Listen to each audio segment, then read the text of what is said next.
അബോധ എന്താണെന്ന് ഞാൻ മനസ്സിലാക്കാൻ ശ്രമിച്ചുകൊണ്ടിരിക്കുകയാണ്. ഇന്ന് ഇനോഗ്രേഷൻ ഡേ ആണെന്ന് എന്നോട് പറഞ്ഞു. അപ്പൊ അതിന്റെ എല്ലാവിധ ആശംസകളും. ഇവിടെ വന്നതിന് മെയിനായിട്ട് രണ്ട് കാര്യങ്ങളാണുള്ളത്. ഒന്ന്, നിങ്ങൾ എല്ലാവരെയും കാണണം. ഈ ബഹളം ആവശ്യത്തിലധികം ഒന്ന് കേൾക്കണം. ഒന്നും കൂടെ ആർക്കും കോളേജ് ലൈഫ് മിസ്സാവുന്നില്ലെന്ന് എനിക്കിപ്പോ മനസ്സിലായി.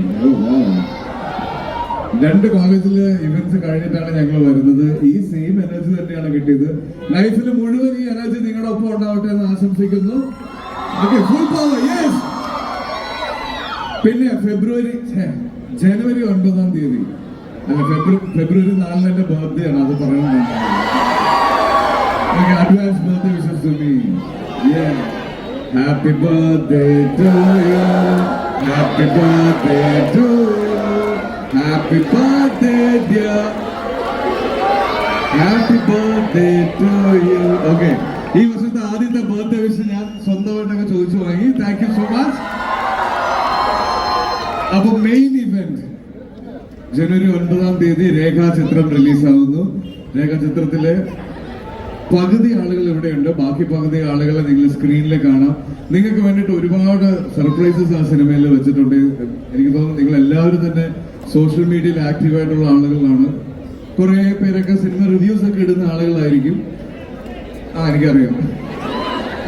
അപ്പോ സിനിമയുടെ ഡീറ്റെയിൽസും ഡിസ്കഷൻസും ഒക്കെ നിങ്ങൾ കാണുന്നുണ്ടാവും.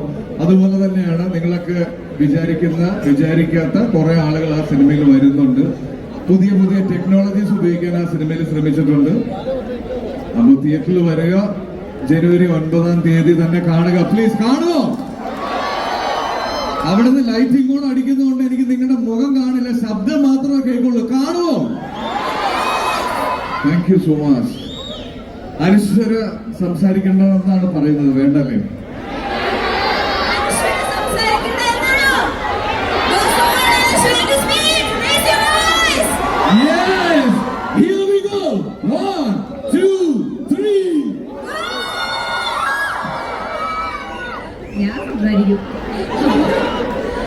എനിക്കിങ്ങോട്ട് ഇത് ലൈറ്റ് അടിക്കുന്നതുകൊണ്ട് അങ്ങോട്ട് ആരും കാണാൻ പറ്റുന്നില്ല. ഈ സൗണ്ട് കേട്ടിട്ടാണ് ഇവിടെ കുറെ പേരുണ്ടെന്ന് മനസ്സിലാവുന്നത്. എന്താ വന്ന് കയറിയപ്പോ തന്നെ നമുക്ക് തന്ന കൈയടിക്കും, ആർക്ക് വിളിക്കും. Thank you so much. ഈ പറഞ്ഞ പോലെ തന്നെ രണ്ട് കോളേജിലെ പരിപാടി കഴിഞ്ഞിട്ടാണ് നമ്മൾ ഇങ്ങോട്ട് വന്നേ. പക്ഷെ ഇവിടുത്തെ വൈബ് കൊള്ളാട്ടോ, നല്ല രസമുണ്ട്.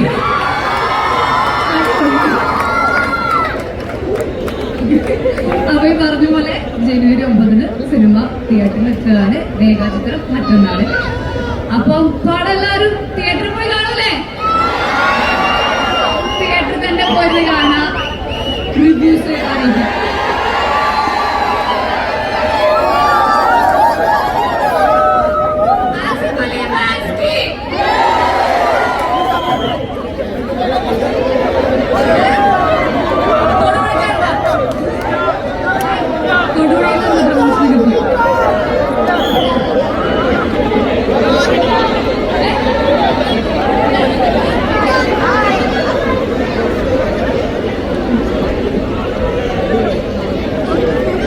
പിന്നെ ഒരു കാര്യം കൂടെ, ഇൻഫോ പാർക്കിൽ വർക്ക് ചെയ്യുന്ന ഒരാൾ നമ്മളുടെ കൂടെ ഉണ്ട്. ആളിവിടെ ഇൻഫോ പാർക്കിൽ വർക്ക് ചെയ്യുന്നതാണ്. അപ്പൊ ഷൂട്ടിന്റെ ഇടയിലും ലാപ്ടോപ്പ് തുറന്നു വെച്ച് പണിയെടുക്കുന്നൊക്കെ ഞങ്ങൾ കാണാറുണ്ട്. ഞങ്ങൾ ഇന്നലെ ഒരു പ്രൊമോഷന് വേണ്ടിയിട്ട് ഒരു ചാനലിൽ പോയപ്പോ റിയാലിറ്റി ഷോയുടെ ഇടയിൽ പോയിട്ട് ലാപ്ടോപ്പിൽ ഇങ്ങനെ എന്തോ ഞെക്കിട്ട് വന്നു. അപ്പൊ ഞാൻ ചോദിച്ചാൽ എന്താ വർക്ക് ഫ്രം ഹോം ആണ്. ആ കോമഡി നിങ്ങൾക്ക് കുറച്ചും കൂടെ മനസ്സിലാവും തോന്നുന്നു. ഓക്കെ, ഭാമ അരുൺ.